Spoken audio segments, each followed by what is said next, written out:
Jadi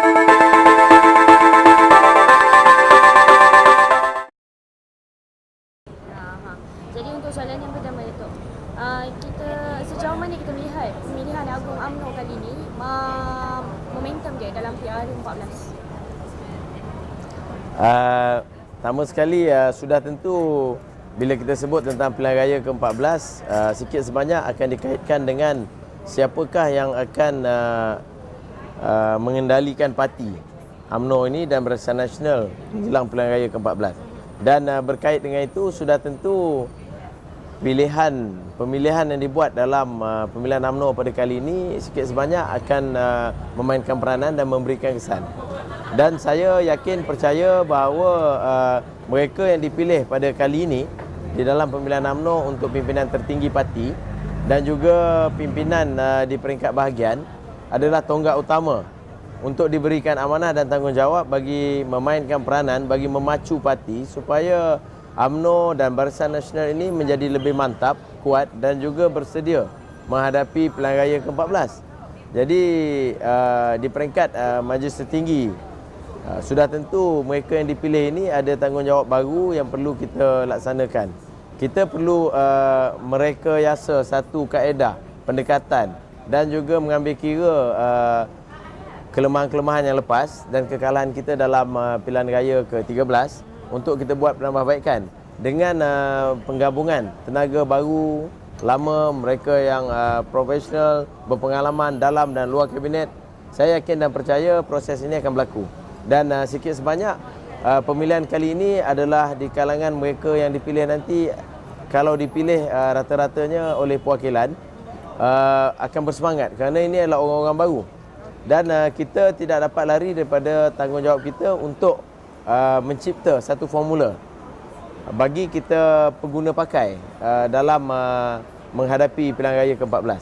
Dan saya lihat sekali lagi bahawa corak dan pola pemilihan parti pada kali ini akan menjadi cerminan kepada gerak kerja yang akan kita hadapi dalam pilihan raya ke-14 nanti dan akhirnya memastikan sama ada UMNO terus dominan ataupun sebaliknya, Barisan Nasional terus kukuh ataupun jadi sebaliknya. Begitu juga di peringkat bahagian. Kerana pemimpin-pemimpin yang lahir di peringkat bahagian yang menawarkan diri sudah tentu mereka ada tahu dan mereka ada peranan dan tahu tanggungjawab yang ingin dibuat.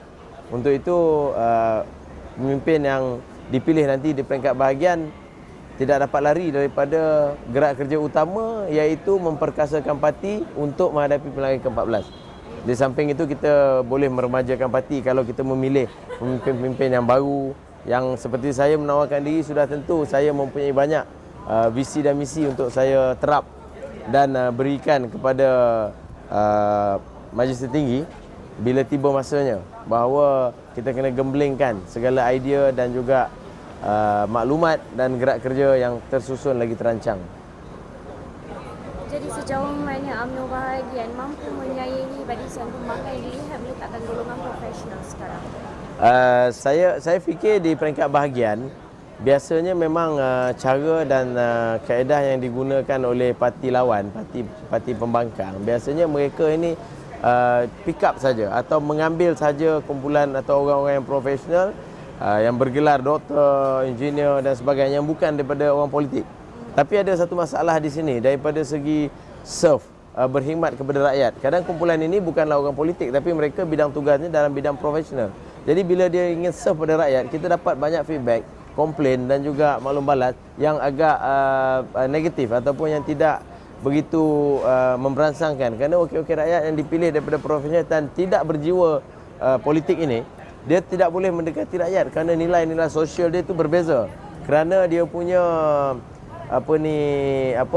cara dan gerak kerja sebelum ini tak sama. Menjadi seorang politician yang banyak berdamping dengan rakyat, mengalami, mengetahui dan menyelesaikan masalah rakyat berbeza dengan bidang profesional. Jadi ini kita telah pun dapat tengok contoh di negeri Selangor sendiri. Wakil-wakil rakyat ini gagal untuk serve rakyat. Sekadar meletakkan nama mereka yang bergelar ataupun menyandarkan nama profesional itu untuk dia bergelar wakil rakyat. Jadi ini di peringkat bahagian, saya fikir selepas ini kita perlu gerakan yang terancang untuk grassroots di akar umbi ni, kerana UMNO ni adalah satu-satunya parti yang mempunyai pemimpin di peringkat akar umbi yang boleh memainkan peranan dan tanggungjawab supaya parti kita, yang penting, yang pertama, kena jadikan UMNO ini inklusif. Dia tidak hanya fokus kepada orang-orang UMNO tetapi terbuka.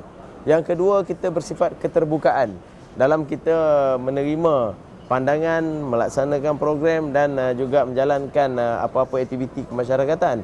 Yang ketiga yang saya lihat, kita hendak dilihat supaya relevan. UMNO ini perlu jadi relevan di mata masyarakat, di mata rakyat. Jadi itulah akhirnya UMNO akan kembali diberi kepercayaan.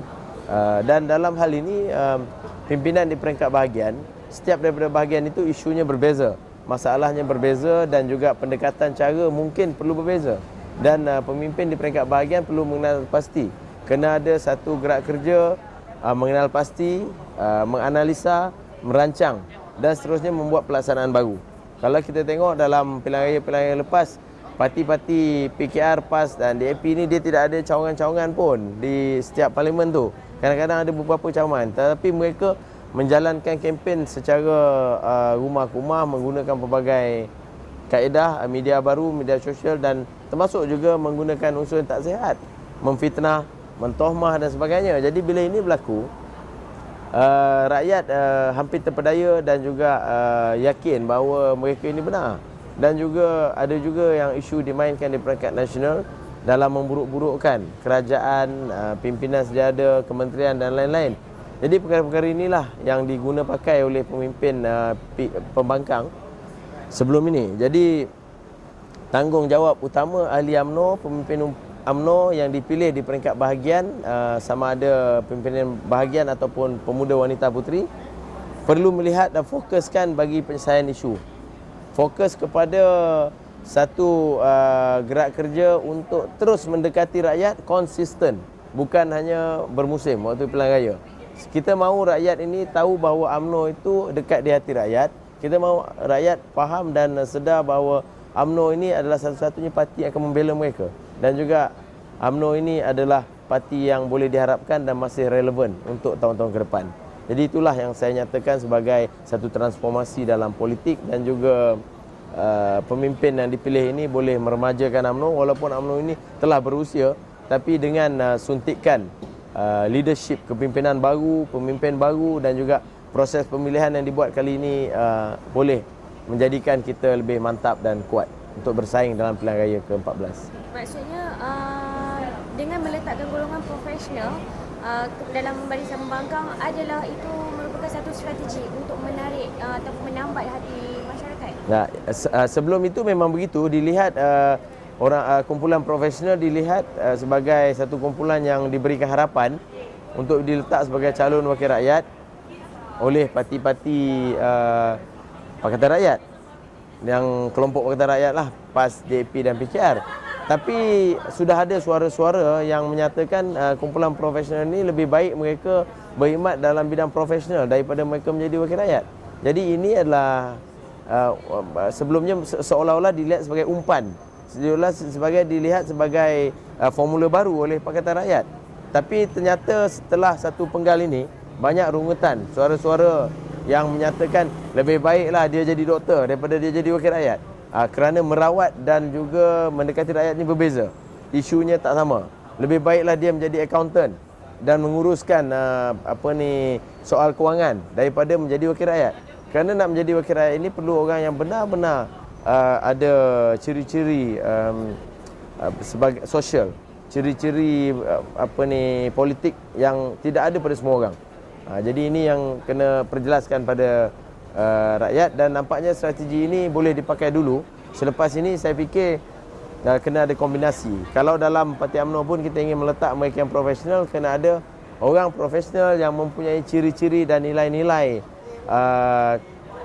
kebajikan, nilai-nilai komersial dalam konteks menjadi pejuang lah, dan juga nilai-nilai sosial yang mereka ini boleh membela hak rakyat dan berkhidmat tanpa kira masa, waktu dan tempat.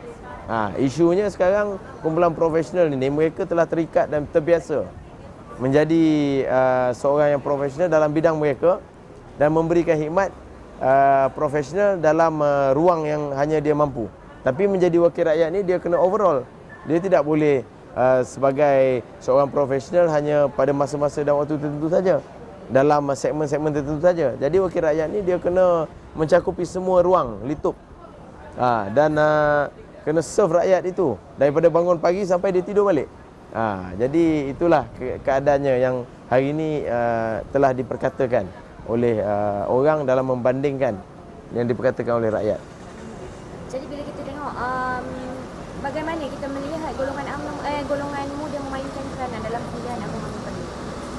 Saya lihat banyak juga golongan muda yang menawarkan diri untuk bertanding di jawatan-jawatan tertinggi. Di dalam Majlis Tertinggi UMNO juga kita ada golongan yang kumpulan umur 40-an, termasuk kumpulan saya, daripada Pergerakan Pemuda yang habis usia pemuda, kita menawarkan diri. Di peringkat bahagian pun saya lihat begitu juga. Barangkali kerana pemilihan kali ini mengambil tempoh kali ini mengambil masa yang panjang, hampir 5 tahun. Kami daripada tahun 2008 sampai 2013. Jadi kali ini dilihat bahawa orang-orang muda itu dia habis umur pemuda terus menawarkan diri, dan ada juga di kalangan mereka yang daripada NGO, daripada persatuan-persatuan berminat untuk menceburkan diri dalam politik. Dan hari ini saya lihat ramai yang mentawarkan diri ini mempunyai visi dan agenda. Jadi kepelbagaian yang mewarnai pemilihan kali ini adalah kekuatan pada UMNO. Kepelbagaian dan juga pelbagai latar belakang yang berbeza orang muda ini adalah membawa idea-idea baru yang menjadi kita namakan sebagai cerminan masa depan. Jadi UMNO kita hari ini memang perlukan suntikan tenaga, idea muda, dan juga kumpulan-kumpulan ini akan memberikan sumbangan untuk menguatkan parti. Saya percaya sangat bahawa orang muda nanti akan perlu diberi perhatian, kerana hari ini kita tahu hampir 6 juta orang muda akan jadi pengundi menjelang pilihan raya ke-14. Jadi pelbagai cara dan pendekatan baru perlu dibuat menjelang pilihan raya ke-14. Dan inilah tanggungjawab yang perlu dimainkan bukan saja oleh pemuda, tapi orang-orang muda yang telah bersedia untuk menawarkan diri, memikul amanah dan menjalankan tanggungjawab menjadi pemimpin di peringkat bahagian dan Majlis Tertinggi, juga di peringkat cawangan yang telah selesai bermesyuarat.